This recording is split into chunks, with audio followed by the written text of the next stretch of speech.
Welcome back, everybody. Here we are again, another double feature review. Two movies that I saw this week that I wanted to talk about, but instead of doing two separate videos, I'm just going to do them together. Also, if my voice sounds kind of weird, it's because I'm getting over a cold, so bear with me. First, we'll start with Ready or Not, which was directed by Matt Bettinelli-Olpin and Tyler Gillett. Ready or Not tells the story of Grace, played by Samara Weaving, who's recently married into the LaDamas family. The LaDamas family has a tradition that whenever someone new comes into the family, they must participate in a game night, which entails the person picking a game and everybody plays. Grace picks hide and seek, which she actually doesn't know is a hunting game where the rest of the family members have to hunt her down before sunrise. I saw the trailer for this movie a couple weeks ago and it piqued my interest, so I definitely was excited to go see this one, and I was not disappointed. An interesting mix of horror and comedy. There's a lot of great action, great set pieces, a lot of dark humor, and I think it worked all pretty well. I think it's just a good summer horror movie. So what worked? First and foremost, the performances were great. I think everybody had a pretty strong idea of what kind of movie they were in going into this. Everybody was over the top, but not too over the top, like just the right amount that it's not cheesy. And so it also keeps you interested and keeps you invested.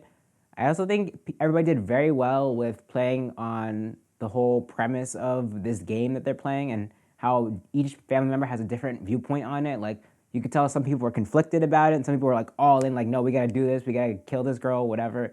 Like, I think that balance was really interesting, and seeing how they all played off each other made this movie a lot more entertaining. I also like the atmosphere that was established in this movie through the set pieces, through the performances.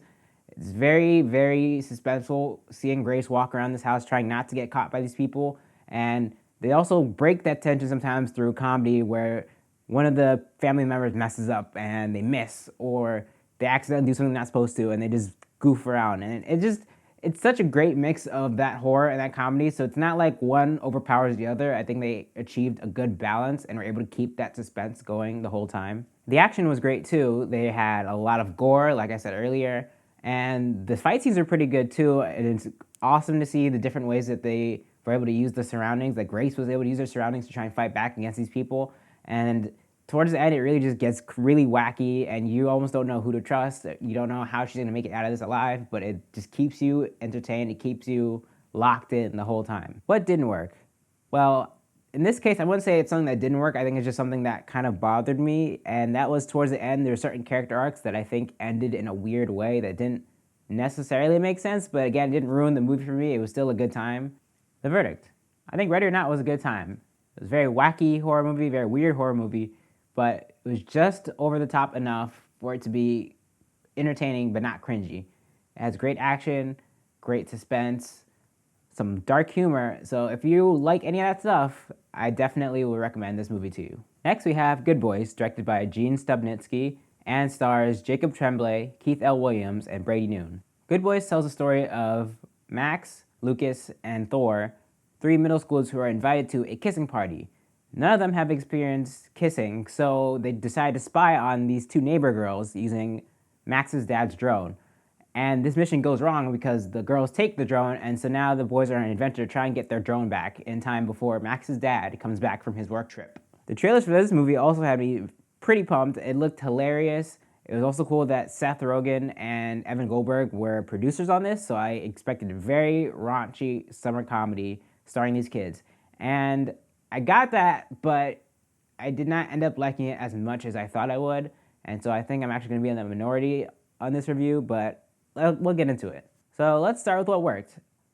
First of all, I think the kids did a great job, not just the leads, but also the supporting characters. I think all of the kids felt like real middle schoolers. They acted like how I remember kids were back in that time. And so in that way, I did think it was realistic. I think it was relatable, but I think there were some times where it got a little too over the top. But most of the time, I think that they did nail the performance and they did make it seem like they're real middle schoolers, real kids. I think what redeemed this movie for me was the third act, where it focused less on the raunchy jokes and more on the characters. You see the different things that these kids are going through, what they're dealing with growing up, and I think that part really resonated with me, but leading up to that point, I wasn't sure if I was totally down for this movie. So, what didn't work? Well, this is the comedy, and I have to say the jokes did not all land for me. Biggest thing is that a lot of the biggest jokes in this movie are in the trailer. So if you've seen the trailers, then you've probably seen a lot of those jokes. And for that kind of ruined it for me, because a lot of the big laughs that I had watching the trailer, I saw them again in the actual movie, and it just wasn't as funny because I had already seen it like 3 or 4 times from going to the movies and seeing this trailer. So that part was disappointing. And then a lot of the jokes focused a lot on like the sexual stuff, like the kids picking up something that's obviously a very sexual object or something from their parents, and they're like, oh, what's this? And it's like, you get that so many times that after a while it kind of gets repetitive. Like, of course I cringed. I like, oh no, that's weird, that's gross. But like, after a while, it just became repetitive. I'm like, all right, let's move on. What's the next joke? I also totally wasn't behind certain characters. I think the kids overall relatable, but as individual characters, some of them I didn't resonate with as much, and it was harder for me to sympathize with them. The verdict. As a whole, I thought this movie was just okay. The comedy was a hit or miss, and a lot of the jokes did center around sexual, raunchy stuff, and so after a while that got repetitive. But the third act, I think, redeemed the movie and focused more on character and emotion and heart. So if you were looking forward to this movie, I think you should check it out. But if you're on the fence, I'd say you could probably wait for it to come on Netflix or get it on DVD or Blu-ray.